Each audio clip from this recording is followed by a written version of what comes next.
Two areas. Yesterday I received a complaint from one of the members about insecurity, and I asked the Inspector General to give him support. We have also had to decide in the House. I want to call on the government to see how they can support members who have got security challenges. Then the second one, during this session, the Minister of Health assured us that there will be fast tracking of applications for members of Parliament and the medical board, but I can assure you, Prime Minister, there is no fast tracking. It's a very hard process. Very, very, very bureaucratic. We would want you to address that as well. Thank you. Yes. Yes. Right Honorable Speaker,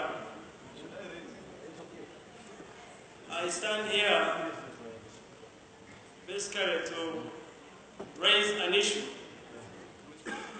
that has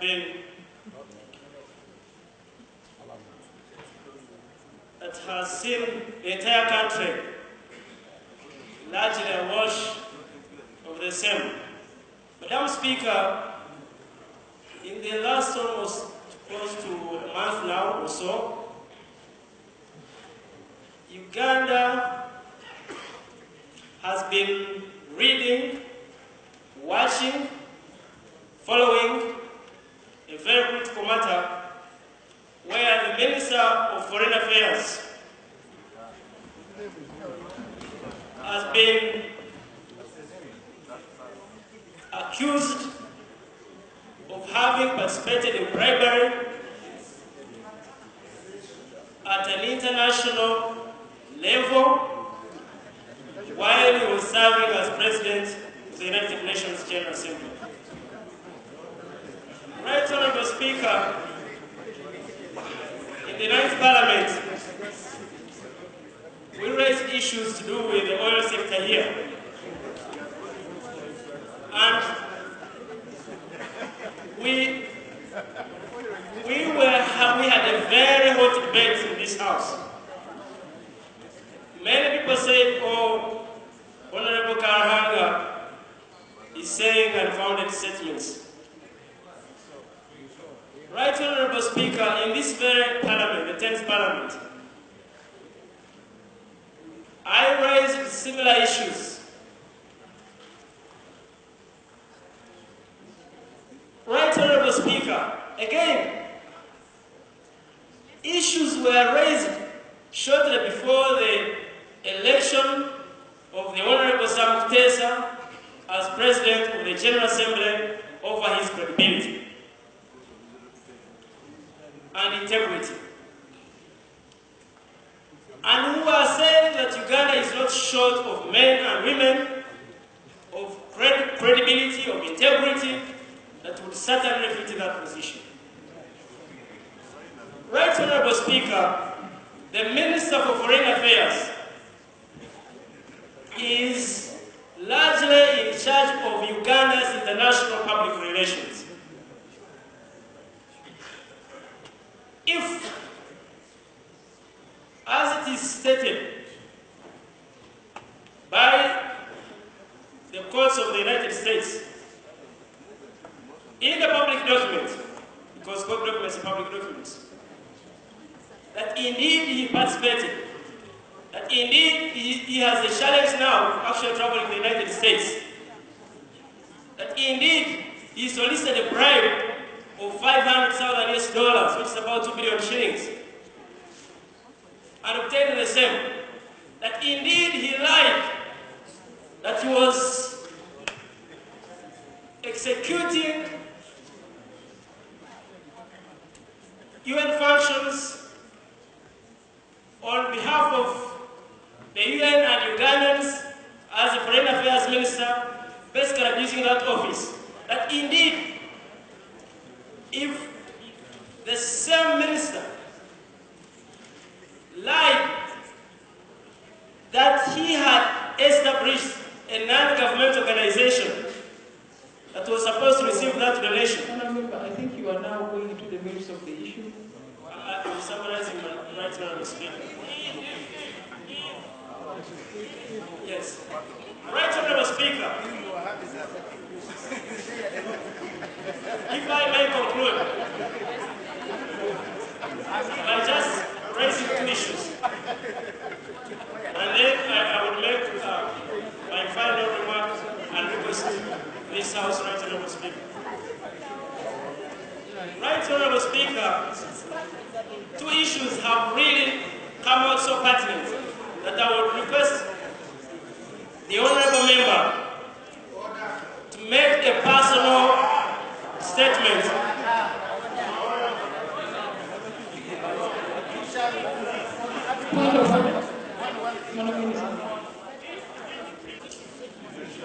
Thank you, Right Honourable Speaker. Right Honourable Speaker, according to the Honourable Member on the floor, the source of the information is putting before this August House are media reports.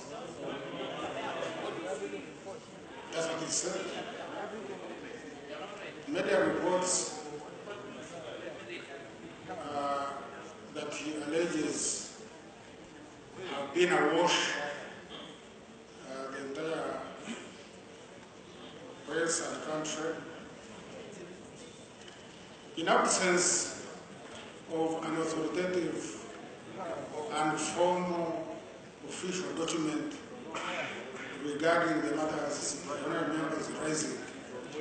Is it in order for this August House to entertain the allegations and seek to debate the matters the honourable member is raising before the floor of the House?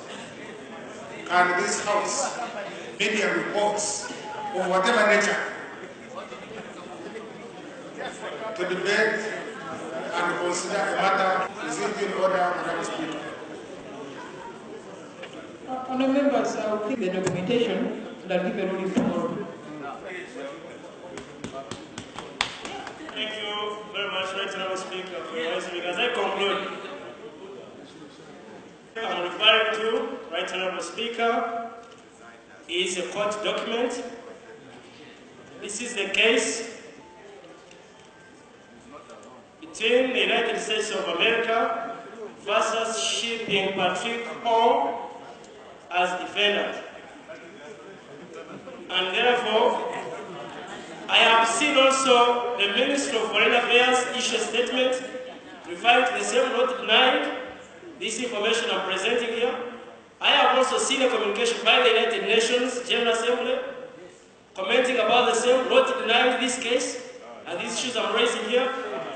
So it is not called for anybody to begin speaking as to the source of these documents. We all know the contents anyway. So, Right Honourable Speaker, when we have a statement, for instance,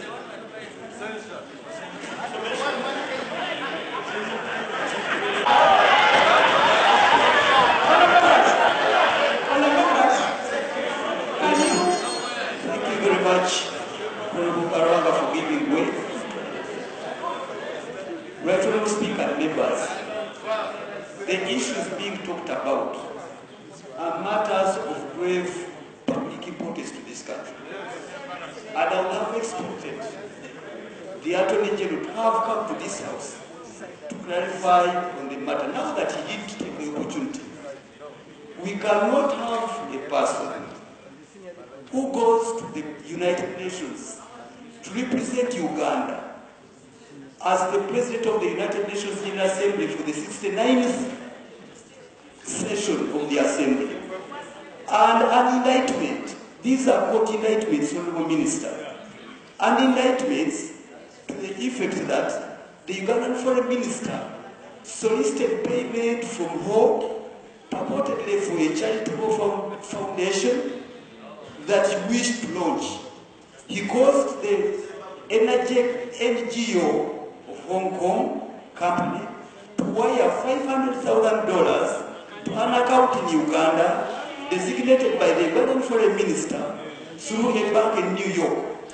And in his communications, he variously referred to this payment as a donation to the re-election campaign of President of Uganda. who had already been re-elected, and as a donation to support the Uganda Foreign Minister. So with this, Right Honourable Speaker, it is only pertinent that the named Honourable Sam Kutesa comes to the House and expresses himself and makes a statement in regard to these very grave matters of public importance.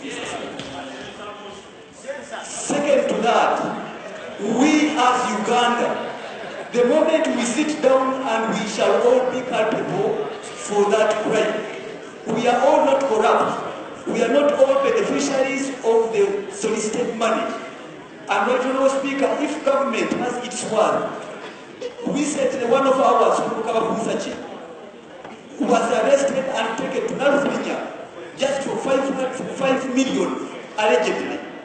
But now they've shark of $500,000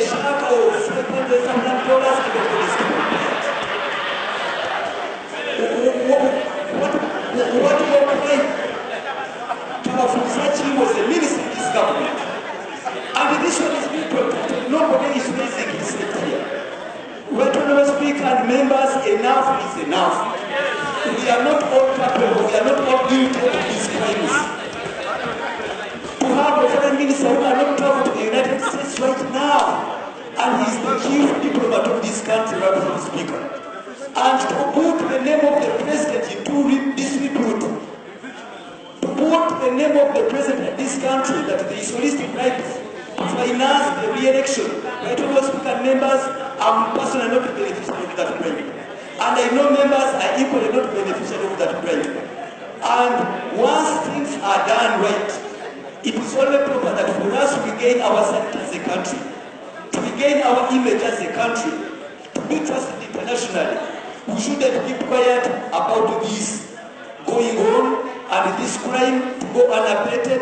And as a matter of urgency, Right Honourable Speaker, this is to request through you, Honourable Speaker, that tomorrow, or by the end of this session, the minister can be here. Fortunately, he's around. Madam, I have listened. I have listened with pain all statements that are leveled against my brother, the Honourable Sam Kutesa. I wonder whether it is not procedurally correct that the Prime Minister, who is also the leader of government business in this House, informs the House of the steps taken by government. Since, and of course, as a president, he has been our representative in the UN, of the steps taken by government since this controversy arose. Because when I look at the Honourable Minister responsible for foreign affairs, he should be a reflection of my face on the international plane. So I wonder whether the Prime Minister should inform this House of the steps that government has taken, especially in light of the precedent set by His Excellency the President, that when a minister is suspected to have misconducted himself in a public capacity, he is normally requested or ordered by the President to step aside. And then investigations continue. I'm raising this procedural question, Right Honourable Speaker, in light of a challenge that has been placed by my big brother, the Deputy Attorney General,